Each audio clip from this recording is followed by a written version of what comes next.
So, mayong adlaw mga idol, na ano po ta dire magtakod na po ta basin mag-install ta ning ginatawag og water closet. So atong yung nagtakod ang plus valve. So mao ni siya plus valve.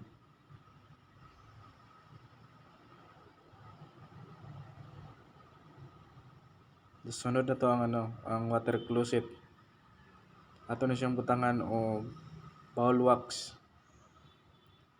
Mao na siya ball wax mga idol kana siya para hindi siya mag-leak.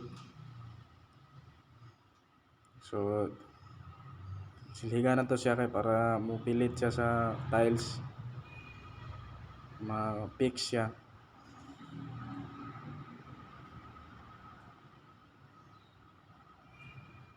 So sukat na tam testing, mao na siya. So okay na siya idol. Ato na siya butangan og mga nut.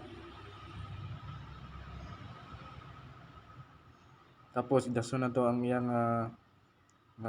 bali tubo niya sa plus valve. So mao na siya pag-install na idol no. Kani siya taas ni siya idol kay ang standard ani niya nubo ra gini siya mga idol no.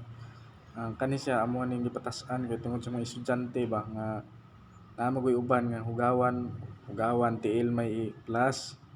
So kani siya ang height ani niya mga idol 120 cm na ni siya idol halin sa finish tiles mga idol. Finish flooring siya mga idol. So mao ni siyang taas na kay siya idol, di na gini siya madalag sikad-sikad sa tiil. So ato na higpitan na mga idol. So tapos na mga idol. Takod na to ang iyang cover, toilet cover.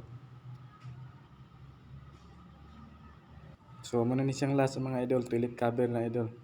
So patapos na tayo. Okay na mga idol. Tapos na.